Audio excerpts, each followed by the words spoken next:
Bonjour, nous revoilà pour une autre étude. J'espère que vous allez bien. Alors, gloire à Jésus qu'il est notre paix et notre soutien. On va prier. Père, merci pour le temps qu'on peut avoir cette étude. Aide-nous pour apprendre et être aidés. Par le nom de Jésus-Christ. Amen. Donc, nous parlons, nous, surtout de comment être juste, comment être reçu par Dieu. Et spécifiquement, maintenant, la question qu'on se pose, est-ce que la loi peut nous justifier? C'est comme la deuxième partie. Alors, premièrement, on va revenir à ce qu'on a déjà vu, Romains chapitre 9. On va ensuite sauter dans l'épître de Paul aux Galates, mais Romains chapitre 9, si tu veux venir avec moi, s'il te plaît.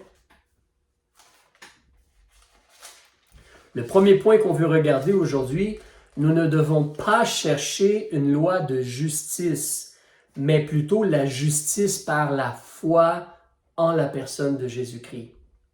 Romains chapitre 9, on a vu un peu cela, regarde au verset 30 avec moi.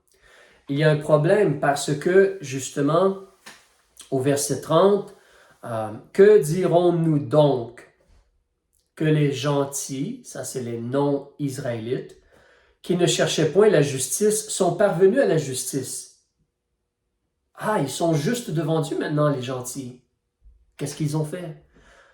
À la justice qui est par la foi. Pas par l'observation de lois ou de commandements, mais parce qu'ils ont cru qui Jésus-Christ était et ce qu'il a fait pour eux. Et ils ont reçu Christ comme leur sauveur. Certains gentils. Les autres doivent faire cela aussi. Amen.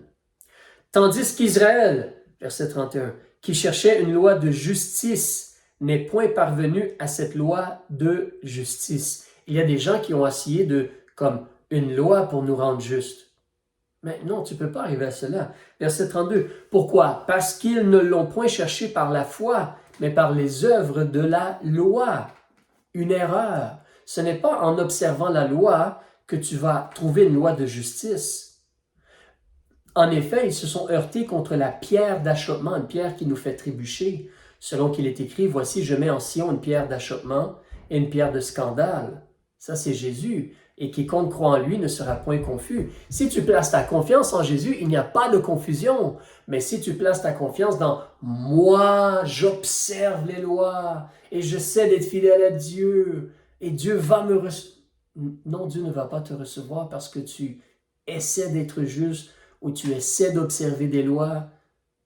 C'est la foi en Christ que Dieu demande. Il est clair dans les écrits. Il faut écouter et se soumettre. Chapitre 10, verset 1. Paul parle des Israélites. Regarde au verset 2. Car je leur rends ce témoignage qu'ils ont du zèle pour Dieu, mais un zèle sans connaissance, car ne connaissant point la justice de Dieu et cherchant à établir leur propre justice, ils ne se sont point soumis à la justice de Dieu. Comme on a déjà dit, ça c'est un énorme danger. Mais tu vois, on doit se soumettre à la justice de Dieu. Ce n'est pas par la loi. Le verset suivant, il nous dit, car Christ est la fin de la loi pour la justification de tout croyant. Et regarde ce qu'il nous dit au verset 5. En effet, Moïse décrit ainsi la justice qui vient de la loi. Alors, si tu essaies d'observer la loi pour être juste devant Dieu, qu'est-ce que la loi te dit au verset 5? L'homme qui fera ces choses vivra par elles. Donc, si tu ne fais pas tout ce qui est écrit dans la loi, tu es coupable, comme on a vu la semaine passée. Et tu ne peux pas être reçu par Dieu. Et si on est honnête, c'est notre situation à tous, nous les êtres humains. Nous n'avons pas gardé parfaitement les lois de Dieu. Nous n'arrivons pas à garder parfaitement les lois de Dieu. Nous sommes des gens qui brisons les lois de Dieu. C'est pourquoi Dieu a donné un sauveur, Jésus-Christ. Et Jésus est venu pour nous libérer de l'esclavage du péché et nous permettre de vivre avec lui dans l'amour, dans la grâce. C'est différent. Donc, si l'on continue, on nous parle de la réalité justement que, verset 6, la justice qui vient de la foi. Tu vois, nous, on a foi en Jésus, foi en Dieu. La justice qui vient de la foi parle ainsi. Ne dis point en ton cœur qui va monter au ciel. C'est en faire descendre Christ. Parce qu'on ne peut pas gagner notre ciel ou quoi que ce soit, là. Ou qui descendra dans l'abîme, c'est faire remonter Christ entre les morts. Que dit-elle donc? La parole est près de toi, dans ta bouche et dans ton cœur. Voilà la parole de la foi que nous prêchons. Ce n'est pas des choses qu'on essaie de faire ou une obéissance pour toute notre vie, c'est notre cœur. C'est notre cœur. Que croyons-nous au sujet de Dieu et de Jésus? Alors, verset 9, elle dit que si tu confesses de ta bouche que Jésus est le Seigneur et que tu crois dans ton cœur que Dieu l'a ressuscité des morts, tu seras sauvé. Car on croit du cœur pour obtenir la justice. C'est un don. Ce n'est pas en essayant d'observer une loi ou la loi de Dieu que tu vas te justifier devant Dieu. La foi dit, crois dans ton cœur et invoque le nom du Seigneur. On doit être prêt à se détourner du péché et la repentance. Mais comme ça nous dit ici, on le relit de nouveau, si tu confesses de ta bouche et que Jésus est le Seigneur et que tu crois dans ton cœur que Dieu l'a ressuscité des morts, tu seras sauvé. Car on croit du cœur pour obtenir la justice. Et l'on fait confession, de la bouche pour obtenir le salut. Allons voir dans Galates maintenant, s'il vous plaît. Une petite épître écrite par Paul, chapitre 2, page 267. Galates chapitre 2, s'il te plaît. On va voir ce que Dieu nous dit à travers l'apôtre Paul ici encore au verset 15. Alors au verset 15 du chapitre 2 en Galates, Paul dit « Nous, juifs de naissance, et non pécheurs d'entre les gentils, nous ne sommes pas comme ces gens-là qui ne sont pas israélites, qui n'ont pas eu la loi ou quoi que ce soit. Là. Nous, on n'est pas des pécheurs d'entre les gentils, on est juifs de naissance, sachant que l'homme est justifié comment? Non par les œuvres de la loi. C'est ce que la Bible nous dit. Les hommes ne sont pas justifiés par les œuvres de la loi. Dieu le dit noir sur blanc. Nous devons l'accepter. La loi, elle est là. La loi nous dit ce qui est bien, mais la loi nous condamne. Si je veux être sauvé, Dieu a pourvu un sauveur, Jésus-Christ. Donc, sachant que l'homme est justifié non par les œuvres de la loi, mais par la foi en Jésus-Christ. Nous avons nous-mêmes cru en Jésus-Christ afin d'être justifiés par la foi en Christ et non par les œuvres de la loi. Parce que nulle chair ne sera justifiée par les œuvres de la loi. Donc la Bible, elle est simple et claire. Aucune chair, aucun être humain ne peut être justifié parce qu'il a obéi à la loi, parce qu'il a gardé la loi, parce qu'il a observé le sabbat ou des choses. Non. Verset 17. Mais si en cherchant à être justifiés par Christ, nous étions nous-mêmes trouvés pécheurs, Christ serait-il donc, un ministre de péché? Nullement. Car si je rebâtis les choses que j'ai détruites, je me déclare moi-même un prévaricateur. Car je suis mort à la loi par la loi même.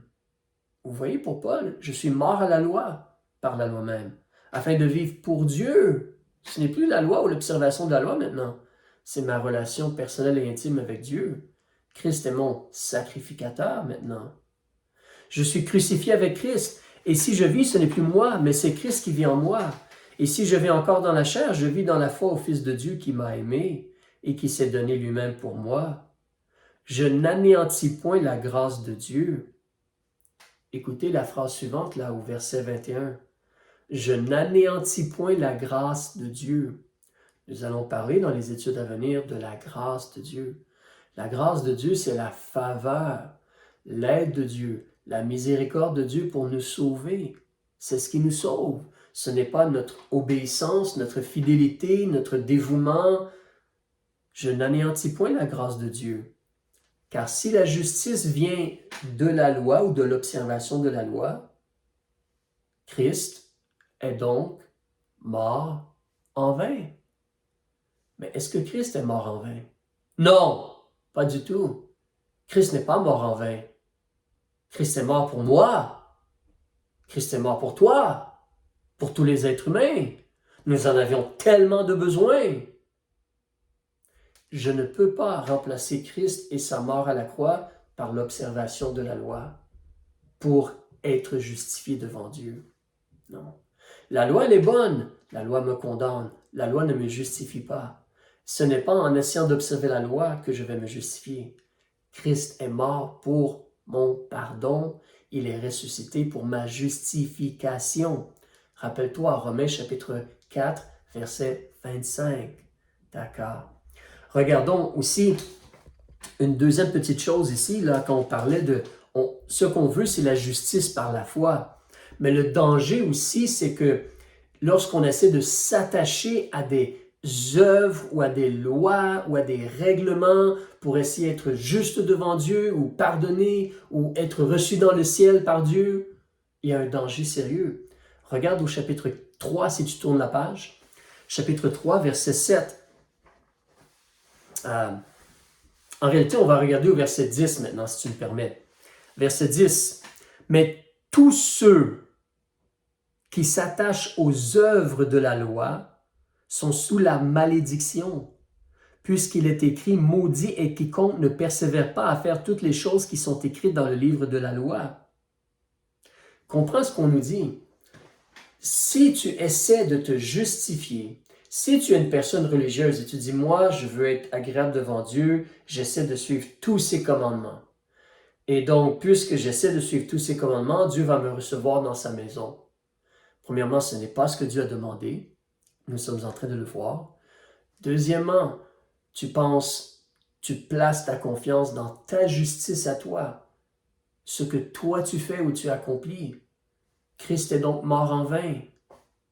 Troisièmement, si tu essaies, en observant la loi de Dieu, d'être justifié, tu as un sérieux problème.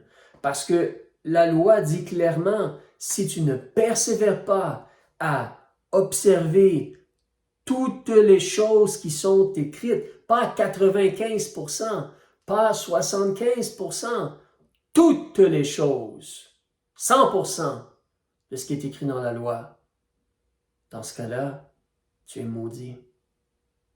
Maudit. Tu ne veux pas être maudit. Alors, n'essaie pas de te justifier par l'observation des lois. Jésus-Christ, à la place, il est prêt à prendre tes péchés et te justifier. Où tu as espéré en lui, il t'a justifié. Et il te dit, Jésus a gardé la loi, il t'a donné sa justice. Maintenant, il te demande de l'aimer et de vivre comme lui demande de vivre. Par son aide, par l'aide de son esprit qui habite en toi. Dans la prochaine session, vers le mois de janvier en 2024, on va parler de vivre par l'Esprit de Dieu, par la grâce de Dieu. On va parler de cela. Mais on ne se justifie pas en essayant d'observer les lois. On ne fait pas cela. Sinon, on est comme sous la malédiction. Continuons. Alors, on peut se poser la question, deuxième chose, si vous regardez vos notes, la question, à quoi sert la loi dans ce cas-là? Alors, chapitre 3, ici, on va débuter au verset 19. Verset 19. Remarque, on nous dit au verset 19, à quoi donc sert la loi? Excellente question. Elle a été ajoutée à la promesse que M. Abraham était pour avoir une postérité, que Dieu était pour donner une postérité à Abraham, et que par cette postérité-là, toutes les nations seraient bénies en lui. Et cette postérité-là, c'est Christ. Tu peux relire cela au verset 16, un peu plus bas. Tu peux regarder plus tard. Mais la loi, elle est ajoutée à la promesse à cause des transgressions. Ça, c'est un mot pour dire briser la loi. Jusqu'à la venue de la postérité à qui la promesse avait été faite. Et elle fut donnée par le moyen des anges et par l'entremise d'un médiateur. Or, le médiateur n'est pas d'un seul, mais Dieu est un seul. La loi est-elle donc contraire aux promesses de Dieu? Non, nullement. Car, écoute bien ce qu'il dit maintenant. Car s'il eût été donné une loi qui pût donner la vie, la justice viendrait véritablement de la loi. Entends-tu ce qu'il dit? On va le relire. La loi est-elle donc contraire aux promesses de Dieu? Non, la loi n'est pas mauvaise, elle est bonne. Les promesses de Dieu sont très bonnes aussi. Amen. Nullement, car s'il eût été donné une loi qui pût donner la vie. Est-ce qu'il y a une loi qui peut donner la vie?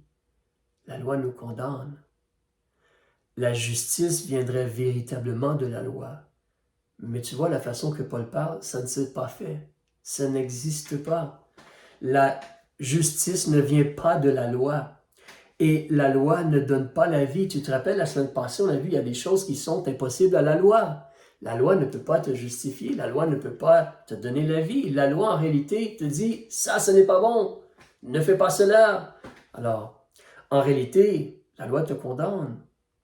On continue. Au verset 22, on nous dit ensuite, mais l'Écriture a tout renfermé sous le péché afin que la promesse fût donnée par la foi en Jésus-Christ à ceux qui croient.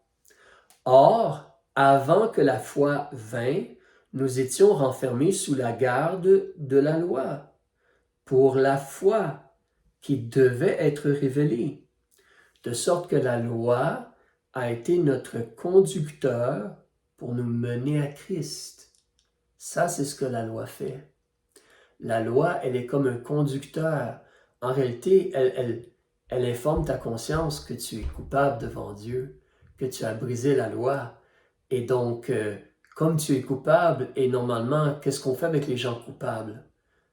Je ne sais pas, en Afrique, si quelqu'un est coupable en Afrique, est-ce qu'on lui donne un cadeau, une récompense? Il devient le chef du village ou le chef du pays ou quoi que ce soit parce qu'il a brisé la loi? Normalement, on ne fait pas cela, n'est-ce pas? Si quelqu'un a brisé la loi, en réalité, il mérite quoi? Il mérite une punition pour avoir brisé la loi. Oui, je sais qu'il y a des gens qui sont au pouvoir, qui sont corrompus. Et Dieu le sait et Dieu va s'occuper d'eux. Malheur à eux quand ils vont se présenter devant Dieu. Il y a des niveaux de punition en passant, des niveaux de condamnation. Ce n'est pas juste le feu éternel, il y a des niveaux de condamnation. Ça, c'est une autre étude. Mais chose certaine, si quelqu'un a brisé la loi, on ne lui donne pas une récompense. Alors, la loi te mène à Christ, la loi te dit tu es coupable et la loi te mène à Christ. Et Christ, c'est le sauveur. Donc, la loi est bonne et utile pour te montrer ton besoin et te dire, va voir le médecin pour être guéri, va voir celui qui a le médicament, va voir celui qui peut effacer tes péchés, va voir celui qui est mort, enseveli et qui a vaincu la mort. Jésus le Christ. Donc, la loi a été notre conducteur pour nous mener à Christ. Le verset 24. Afin que nous fussions justifiés par quoi? Par la foi et non par la loi. Verset 25. La foi étant venue, nous ne sommes plus sous ce conducteur. Qui était le conducteur? C'est la loi. Mais maintenant, Christ est venu. La loi est venue par Moïse, mais la grâce est venue par Jésus-Christ. Jean chapitre 1. Mais la réalité, c'est que justement, Christ, il est venu, c'est la foi, être sauvé en Christ. Nous ne sommes plus sous ce conducteur, nous ne sommes plus sous la loi. Nous, en tant qu'enfants de Dieu, nés de nouveau, on est baptisés, ensuite on est reçu comme membre dans une église et on sert Dieu avec une église et tout cela. En réalité, nous ne sommes pas sous la loi de Moïse. Nous ne sommes plus sous la loi. Alors, c'est différent. C'est différent. La loi, donc, nous mène à Christ. Fais un petit détour avec moi. Viens dans 1 Timothée. J'ai mis cette note-là, donc on va aller voir cela. 1 Timothée, chapitre 1, s'il te plaît. La première épître de Paul à Timothée, chapitre 1, page 296. Et c'est le verset 8 et 9, donc c'est pourquoi c'est la page 296. Mais 1 Timothée, chapitre 1, versets 8 et 9, Paul explique, « Or, nous savons que la loi est bonne pour celui qui en fait un usage légitime. La loi te montre que tu es coupable, te montre ce qui est la bonne chose à faire et comment tu ne le fais pas, et tu devrais aller à Christ. Verset 9. Et qui sait que la loi a été établie non pas pour le juste, mais pour les méchants et les rebelles, pour les impies et les pécheurs, pour les gens sans religion et les profanes, pour les meurtriers de père et de mère et les homicides. Et tu pourrais continuer jusqu'au verset 10, les autres individus, les fornicateurs, les sodomites, les voleurs d'hommes, les menteurs, les parjures et tout ce qui est contraire à la saine doctrine. La loi, elle est là pour convaincre les gens de leurs péchés, de leurs mauvaises actions, comment ils sont coupables devant le Dieu 3 fois saint qui leur a donné la vie et qui a donné Christ pour les sauver. Recule avec moi dans 1 Corinthiens chapitre 15, s'il te plaît. Page 250.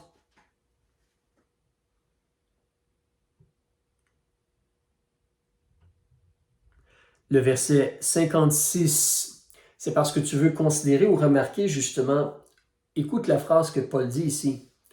Or, l'aiguillon de la mort, c'est le péché. Aiguillon dans le sens, un gros bâton là, pour piquer, là. Tu sais, comme pour piquer les bœufs ou les animaux.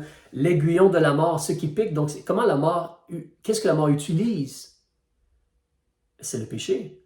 Parce que tu te rappelles, la Bible dit que le salaire du péché, c'est la mort. Donc, le péché est utilisé pour dire, hey, tu dois mourir. Tu dois mourir, toi. Tu as péché.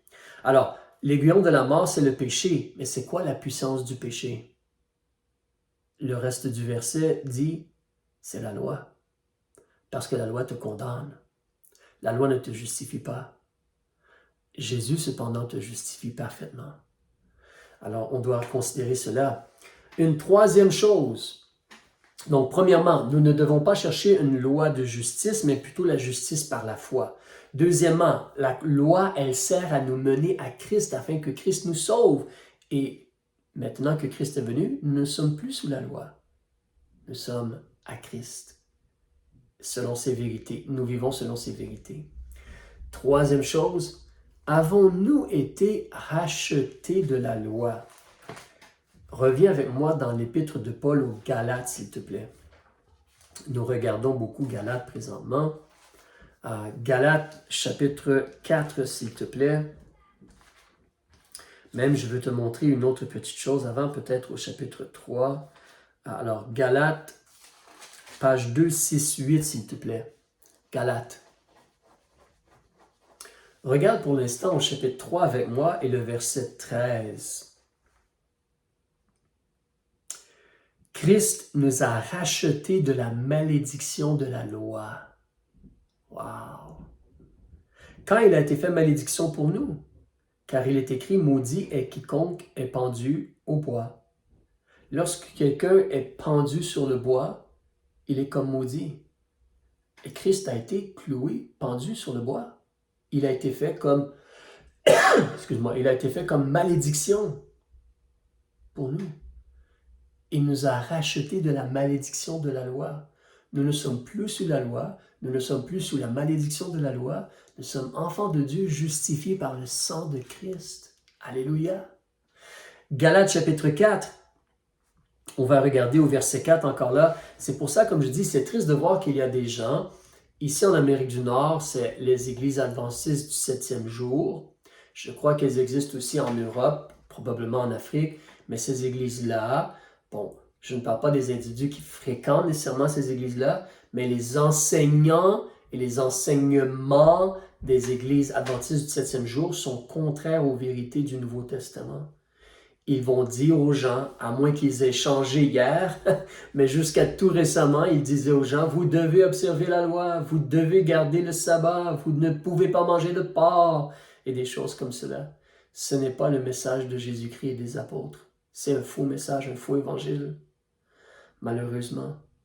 Galates chapitre 4, verset 4. Mais lorsque les temps ont été accomplis, Dieu a envoyé son Fils, né d'une femme, né sous la loi, afin qu'il rachetât ceux qui étaient sous la loi, afin que nous reçussions l'adoption. Et parce que vous êtes fils, Dieu a envoyé dans vos cœurs l'esprit de son Fils, lequel crie « Abba » au Père. Racheté. libéré. Tu n'es plus sous la loi ou l'esclavage de la loi. Tu as Christ maintenant. Si tu as été sauvé, ou encore, comme je dis, Dieu te regarde maintenant. Ou le jour où tu te présentes devant Dieu, et Dieu te demande, toi, pourquoi est-ce que je devrais te laisser entrer dans ma maison? Que vas-tu lui dire? Vas-tu lui dire, oh, mais j'essaie de garder tes commandements, Dieu. Non, mais tu es coupable. Tu les as brisés, mes commandements. Non, mais j'essaie. Non. Christ n'est pas mort en vain. En qui espères-tu pour être reçu par Dieu? Si tu as demandé à Jésus d'être ton sauveur, si tu places ta confiance en Jésus et son sang versé, alléluia. Sinon, c'est le temps de le faire, il ne faut plus attendre. Tu te détournes du péché, tu parles à Jésus, tu confesses à Jésus tes péchés, tu parles à Jésus dans la prière et tu lui dis, je sais que tu es mort sur la croix pour mes péchés, tu es enseveli, ressuscité pour ma justification. Je crois cela, je crois ta promesse, sauve-moi s'il te plaît, donne-moi la vie éternelle selon ta promesse. Et Christ va le faire. Simple comme cela. Il te rachète, met son esprit en toi et fait de toi un enfant de Dieu. Alléluia. Alors, je crois qu'il y a une dernière chose qu'on veut regarder, ou peut-être deux, donc allons-y parce que le temps avance. Galates chapitre 5. Galates chapitre 5. C'est un danger lorsque nous essayons de nous justifier en obéissant à des lois ou à la loi. Cela nous sépare de Christ. Galates chapitre 5, versets 1 à 6. Paul dit, « Tenez-vous donc ferme dans la liberté dont Christ vous a rendu libre, et ne vous remettez pas de nouveau sous le joug de la servitude. Moi, Paul, je vous dis que si vous vous faites circoncire, Christ ne vous servira de rien. Et je proteste encore à tout homme qui se fait circoncire qu'il est obligé d'observer toute la loi. » Tout, 100%. Vous êtes séparés de Christ, vous tous qui vous justifiez par la loi. Vous êtes déchus, tombés de la grâce. Tu ne veux pas cela. Tu ne veux pas perdre la grâce de Dieu ou tomber de la grâce. Tu ne veux pas être séparé de Christ. Christ est celui qui est ton avocat, ton sauveur. Mais si tu essaies de te justifier par l'observation de la loi, c'est le danger. Comme si Christ serait mort en vain. Non. Il ne faut pas se laisser tromper par le diable, par notre cœur, par les faux enseignants. C'est Christ qui est justifié. Il faut bien réaliser, Hébreux chapitre 7, avance avec moi s'il te plaît, vers la page 314. Hébreux chapitre 7. Avec Jésus, en réalité, il y a même eu pas seulement un changement excuse-moi, pas seulement un changement de testament ou d'alliance, il y a eu un changement aussi de loi, de façon de vivre. Hébreux chapitre 7, versets 11 et 12. Donc, je crois qu'on en a parlé dans le passé, mais sinon, on le voit ici, page 314, Hébreux chapitre 7, verset 11. « Si donc la perfection s'était trouvée dans le sacerdoce lévitique, ça, c'est les prêtres d'Aaron, Aaron et ses enfants qui faisaient des sacrifices dans le temple et dans le tabernacle. Si ça pouvait te donner la perfection, là, si donc la perfection s'était trouvée dans le sacerdoce lévitique, car c'est à celui-ci que ça rapporte la loi donnée au peuple. Tu vois, si tu veux observer la loi, ça nous prend encore des fils d'Aaron, des enfants d'Aaron, pour pouvoir aller, pour faire les sacrifices et tout. On n'a plus cela, et on n'a pas besoin de cela. On a Jésus-Christ, qui n'est pas un fils d'Aaron, mais qui a fait le sacrifice parfait, son sang divin. Alléluia. Donc, je continue au verset 11. Qu'était-il encore besoin qu'il s'élevât un autre sacrificateur, selon l'ordre de Melchisédek, et non selon l'ordre d'Aaron, comme une nouvelle prêtrise? Car le sacerdoce étant changé, la prêtrise étant changée, il est nécessaire qu'il y ait aussi un changement de loi. Alors, la loi de Moïse, elle a été comme mise de côté dans le sens que maintenant, nous sommes sauvés par Christ, par son sang. Nous sommes dans la nouvelle alliance par le sang de Christ. Oui, les gens étaient sauvés aussi par le sang de Christ avant, mais Christ n'était pas venu encore. Ils étaient gardés sous la loi jusqu'à la venue de Christ.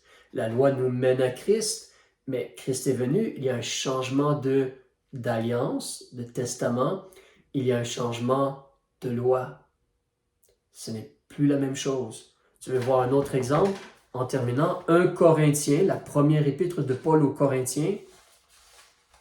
Regarde au chapitre 9, à la page 241, s'il te plaît. Puis, je vais devoir clore.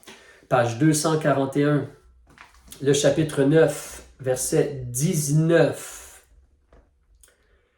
Excuse-moi si je vais un peu rapidement, mais Paul ici parle aux gens de Corinthe et il dit « Car quoique je sois libre à l'égard de tous, je me suis assujetti à tous, afin d'en gagner un plus grand nombre. J'ai été comme juif avec les Juifs, afin de gagner les Juifs, comme sous la loi avec ceux qui sont sous la loi, afin de gagner ceux qui sont sous la loi, comme sans loi avec ceux qui sont sans loi, quoique je ne sois point sans loi à l'égard de Dieu, puisque je suis sous la loi de Christ, afin de gagner ceux qui sont sans loi. » On va relire lentement. Verset 20, hein?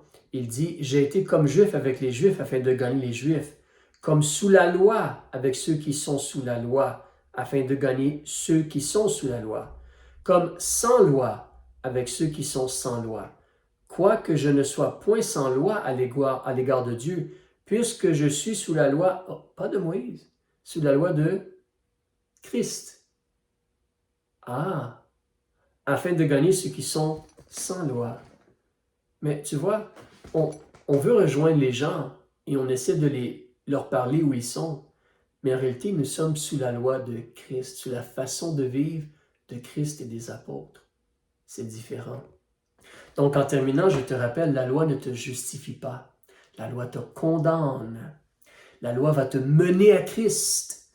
Christ est celui qui te justifie et qui met l'Esprit de Dieu en toi pour te permettre de vivre une nouvelle vie dans son amour, ses vérités, sa grâce, sa sagesse. As-tu été sauvé? As-tu demandé à Jésus de te sauver, de te justifier? N'attends plus. Fais-le maintenant. Si tu as fait cela, rends gloire à Dieu. Réjouis-toi que tu es sauvé. Comprends que tu es maintenant juste devant Dieu. Quand Dieu te regarde, tu es juste à cause du sang de Jésus sur toi. Et va servir Jésus maintenant. Amen. Que le Seigneur vous bénisse. Au revoir.